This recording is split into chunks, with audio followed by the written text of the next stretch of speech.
السلام عليكم. عايز بس اكلمكم عن بعض العادات الخاطئة في محصول الفول البلدي.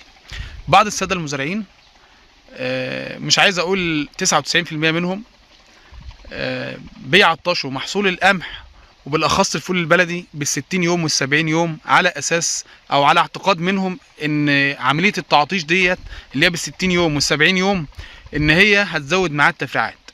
الحقيقة ان التفريعات ملهاش علاقه بالري ولا بالتعطيش. التفريعات يا جماعه في الاصناف مرتبطه صفات وراثيه مرتبطه بالصنف نفسه، دي جينات وراثيه موجوده في الصنف بتخليه ان هو يبقى غزير التفريع او متوسط التفريع. زي مثلا في الفول البلدي صنف جيزه 716، الصنف ده غزير التفريعات. نابوريه 1 غزير التفريعات، جيزه 843 متوسط التفريع، ساخة 1 ومصر 1 متوسط التفريع. يبقى اذا حضرتك في الاساس لو جايب